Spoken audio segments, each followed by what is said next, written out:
news comes first. This is ABC-7 Extra. Welcome to ABC-7 Extra Sunday. Good evening, everyone. I'm Mark Ross.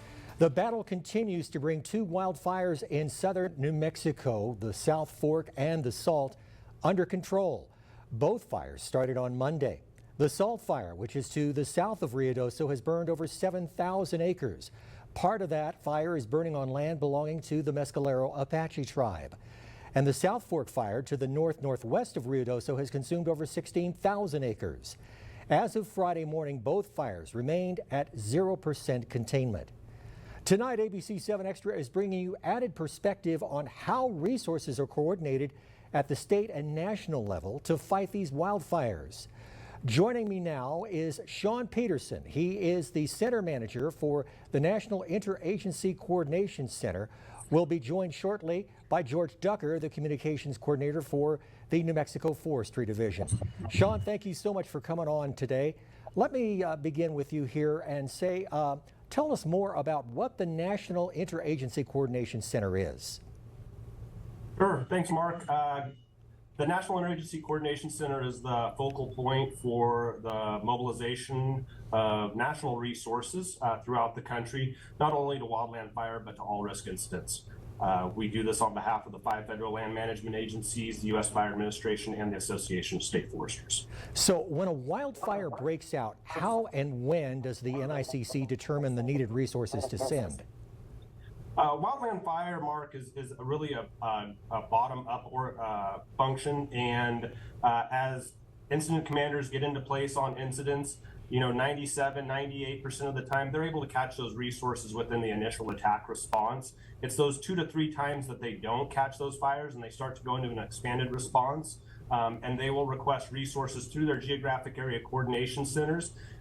For the Southwest, particularly in the Ruidoso area, that'd be in Albuquerque. They'll try to fill those requests within that geographic area, and if they still have outstanding requests, then they'll come up to the national office, and we'll try to get them the resources they need to meet their incident objectives.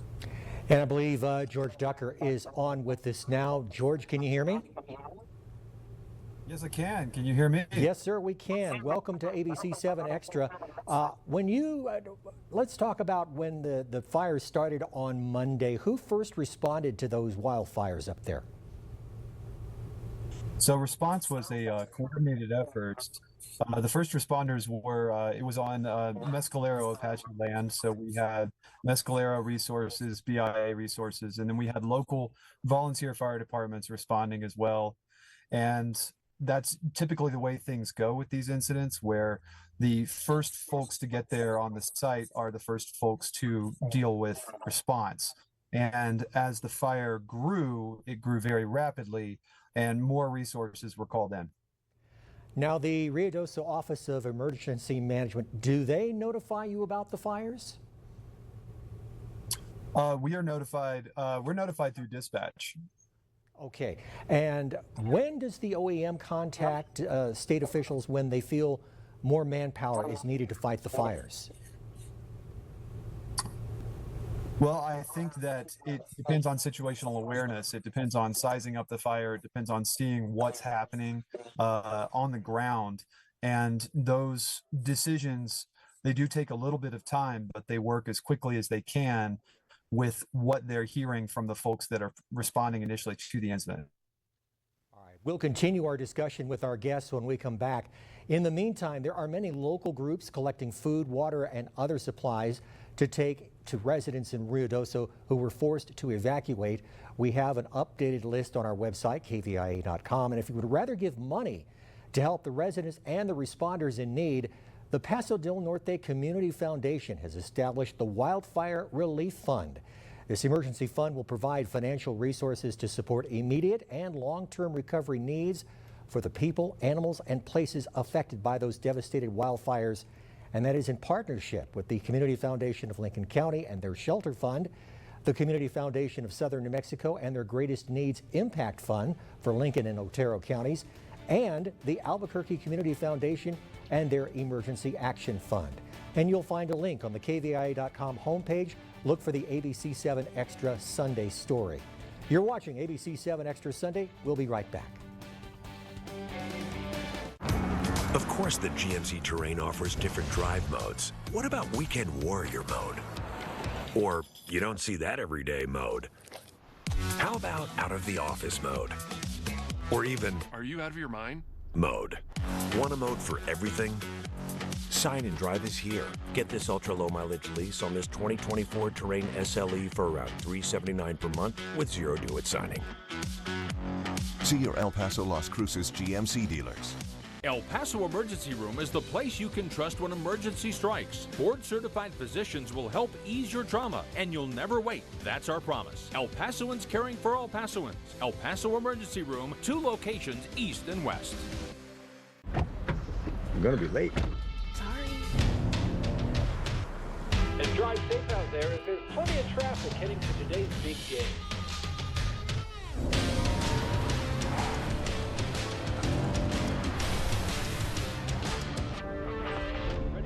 You almost missed the start of the game. Right now, qualified buyers get 0% APR financing for 36 months on a rugged new 2024 Tundra. Offer ends July 1st. See why hand battered is better with the $6 chicken basket. Our 100% white meat chicken is always just a batter dip away from becoming its own golden treasure. Batter up. Make our app your first mate and order ahead to skip the wait. Long John Silver's. Fish share. When someone is diagnosed with cancer, they need support. Subaru and its retailers are there to help by providing blankets for comfort and warmth and encouraging messages of hope to help support nearly 350,000 patients facing cancer nationwide. We call it the Subaru Love Promise, and we're proud to be the largest automotive donor to the Leukemia and Lymphoma Society. Subaru, more than a car company.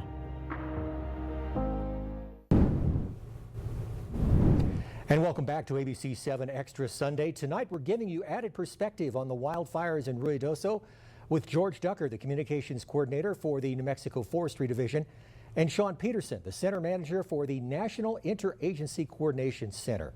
Sean, does the NICC have a point person on the ground at a wildfire that is working with the local officials? We work on an interagency atmosphere, Mark. So it's, like I mentioned before, it's a ground-up approach. The National Coordination Center is a function of the National Dispatch and Coordination System. So we work closely with the geographic area coordination centers, and they have direct communications with the local dispatch center like George was talking about. Now, you have different agencies that make up the NICC, the Bureau of Land Management, the National Forest Service, National Weather Service, Bureau of Indian Affairs, among other agencies. Are there representatives on call as well for wildfires like this? Yeah, at the national office here, we have our national fire directors that are here at the National Fire Center. They're in direct communication with their agency personnel, whether that's regional folks that are down in the Southwest or even folks at that local fire management level. They have a constant communication as fires are developing and as information needs to be passed up. But through the coordination system, we're really focused on the resources and the resources that are needed to be able to get to these incidents quickly in a cost-effective and timely manner to be able to help the firefighters and the boots on the ground be able to get these fires contained as quickly as possible. George, there are always lessons to be learned after any wildfire. The last devastating wildfire in Ruidoso was the McBride fire back in April of 2022. Was there anything in the response to that fire that's being implemented to fight the Salt and the South Fork fires? I think that, understanding terrain, understanding conditions is always important. I think that the lessons, you learn something from every fire. The responders do, the agencies do, and I think our response on this particular fire is in concert with responses on previous fires. You learn as you go, but there's always something different and always something changing, and being able to adapt to those differences and those changes, I think, is really key. And I think in this situation, I think we're all working together, and I think we're all doing a pretty good job out here. Now, what about prescribed burns or forest thinning as a way to prevent wildfires up there in Ruidoso? Prescribed burns or controlled burns, as they're also called, they are a touchy subject. There are good land management benefits from prescribed burning. And maybe the easiest way to explain it is that if you control a fire, if you set a small fire and control it, then you are clearing that land out and you are clearing that fuel out at a good level, so that the next time a fire like this one comes along, or like the Blue 2 that we saw a couple of weeks ago, that fire actually was burning in the Little Bear fire scar, and it was it had benefits to having area that had already been kind of treated this way. But of course, that was also an actual fire, not a controlled fire. But yeah, hopefully that answers your question. All right, it does. We'll have more with our guests in a moment, but right now I want you to take out your phone so you can take a picture of your TV screen. We have some very important phone numbers to share with you, and if you miss any of them, you'll find them on our website at kvia.com. And if you know people in the fire zone, please share these telephone numbers with them. Now, the state of New Mexico has a 24-hour wildfire hotline providing the latest information on the status of the wildfires. You can call 833-663-4736. That's 833-NM-FIRE-6. If you or someone you know is trying to locate family or friends who had to evacuate, the reunification hotline, 800-733-2767. That's 800-RED CROSS. Now, if someone in the fire zone needs prescription medication or other medical support, you can call 833-796-8773 or 833-SW-NURSE.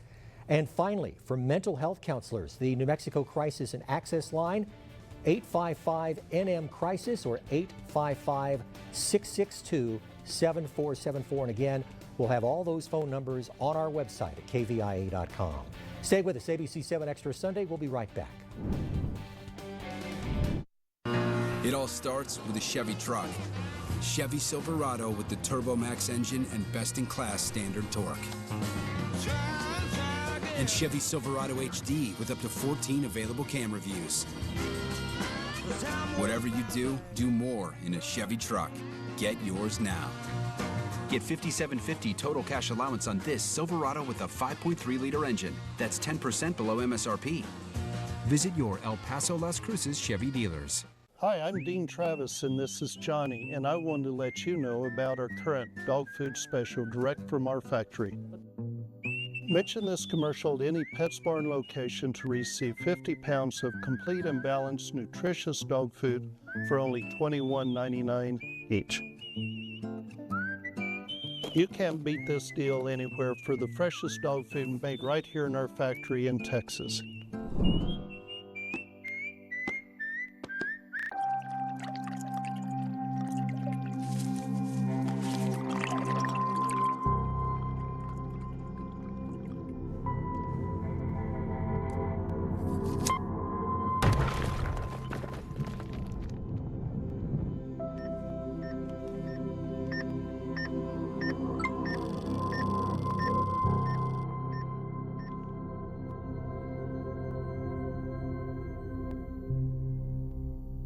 Weekday mornings on ABC-7. I know what we're doing. We're getting you ready. Oh, you're going to know first. About the breaking news that affects you. What happened overnight right here in the borderlands. And across America. Plus, our future track forecast. And your most current traffic report. That's how we do mornings. So you're ready to take on the day. Good morning, El Paso. And good morning, America. Right here on ABC-7, where news comes first. See you weekday mornings. Rise and shine, El Paso. Start your day the right way. When breaking news happens that could impact your day, or when the forecast warns of adverse weather. That may also affect your morning commute. Good Morning El Paso is here to keep you informed before you step foot out that door. With breaking news, weather, and traffic on the 7s. And the most current, up-to-the-minute information. There's only one way to start your day. The right way. Good Morning El Paso. Everything you need to get you out the door. Weekdays starting at 4:30 a.m. Only on ABC-7. I'm throwing a pudding balloon at you.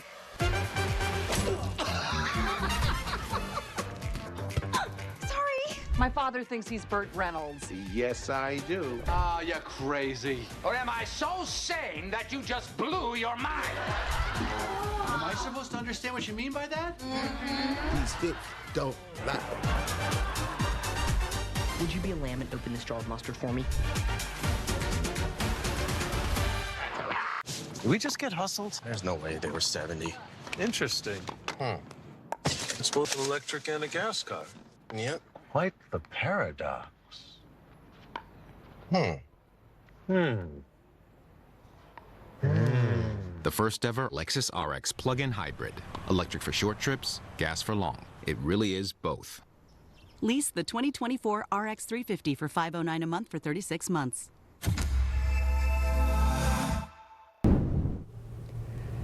And welcome back to ABC-7 Extra Sunday. I'm Mark Ross. We continue our conversation with George Ducker, the Communications Coordinator for the New Mexico Forestry Division, and Sean Peterson, the Center Manager for the National Interagency Coordination Center. They're providing us with extra perspective on how the Ruidoso wildfires are being fought. Sean, have there been advances in technology that allow you to effectively fight wildfires better than, say, 5 or 10 years ago? Absolutely.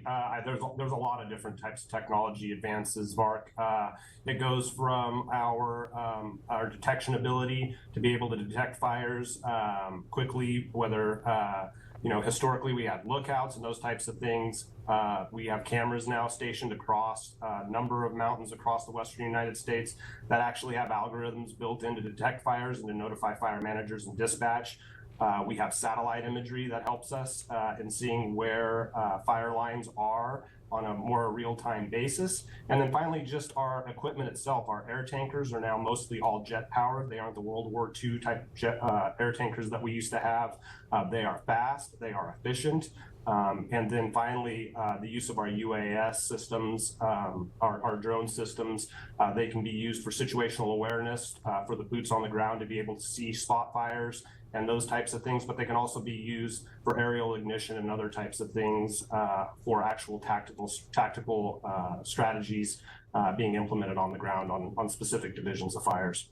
So does the NICC decide how resources are deployed across states? We saw an air tanker from California come in to assist. We also know Texas Governor Greg Abbott is deploying some resources to help. Tell us about that. Yeah, so the National Coordination System works together with all the federal land management agencies, including the states, and our county cooperators and our tribal cooperators as well. And we will move resources on a closest forces concept, regardless of whose jurisdiction the fire is. We had several requests for aviation resources to assist with, which was already pre-positioned in the Southwest, and there was a lot of aviation assets, hotshot crews, and smoke jumpers that have been pre-positioned already into the Southwest, and we were able to supplement almost every single request that they had for additional aviation assets, specifically during the initial attack. It was quite the air show those first few hours of the incident. Sean, how many wildfires on average would you say your organization handles in a year, and has that number grown over the past 5 years, and do you expect it to grow even more? Yeah, currently we have anywhere from 45 to 65,000 wildfires that burn nationally, and that's across all jurisdictions. That number fluctuates depending on drought, depending on weather, those types of things. But it does fluctuate. We have seen, if you start to go back and look historically, we have seen an increase overall in the number of wildland fires that are being reported, but a lot of that also comes to better reporting now than we had, say, 20 or 30 years ago. George, turning to you, the Ruidoso area has seen fires before, the McBride fire in 2022, as we mentioned, the Little Bear fire, which hit the area near Bonito Lake in 2012. Now, this one is directly impacting a large portion of the village of Ruidoso. And adding in the amount of homes and properties, it's taking firefighting to a whole new level of complexity, isn't it? I would say that it is. I mean, anytime that you have wildfire moving through a densely populated community, and I would call Ruidoso a densely populated community for this mountainous terrain that it's in, you are presented with challenges. The village of Ruidoso announced evacuations, I believe, Monday night. I mean, they got folks moving, and one of the big things about evacuation. It is stressful and it is traumatic for the folks that have to evacuate.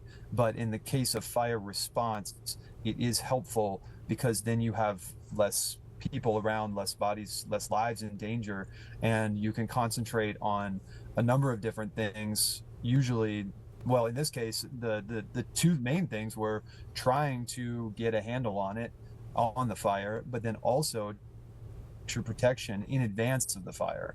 And some of that structure protection, I think, was useful and was utilized, and I think was effective.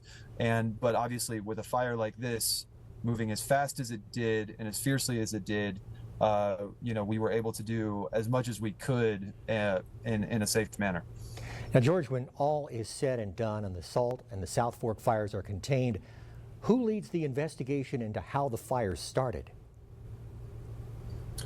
The investigation is, I am not privy to the investigation and how that's going, but I'm led to understand that the investigation is ongoing and will be ongoing, and it will be multiple agencies. It'll be a lot like the initial response on this fire. It's gonna have a lot of different agencies working together in an all-hands-on-deck manner. Sean, how long does the recovery process take? You have something called BAER, not B-E-A-R, but B-A-E-R, Burned Area Emergency Response. Explain that, if you would. Yeah, so Burned Area Emergency Response, we have individuals that have specialized training in helping with assessing what the long-term situation is going to be on these fires. These teams come in sometimes when the fires are still actively burning, but routinely after most of the fire is out, they'll come in and they'll start rehabbing the land. They'll be looking for places to reduce erosion, and we'll bring in additional resources, additional assets to help them meet those incident objectives. So once the fire is out, once the fire has been completely mopped up, then there is additional work with these BAER teams that'll come in and they'll help stabilize the ground and do some of the recovery efforts there. George, offer your perspective on how Ruidoso can rebound from these fires. I mean, hopefully between the fire crews and Mother Nature, these fires can be brought under control very soon. I think that the village of Ruidoso and Lincoln County and all of the local cooperators down here are rocking and rolling at the moment in terms of responding to changes as they change. I'm in Ruidoso at the moment, which is why I'm in this car, and it is currently raining, which is a good thing. It is a good thing for helping to suppress the fire, but what we are looking at now is more effects from this rain in this area, and those effects could be detrimental to infrastructure, to fire response, and the area is still active.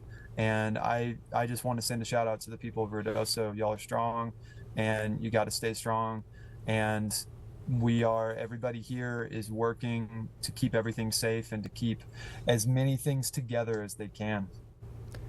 Well, hopefully these fires can be brought under control very soon. George Ducker, Sean Peterson, gentlemen, thank you so much for taking the time to be on the show today. Thank you.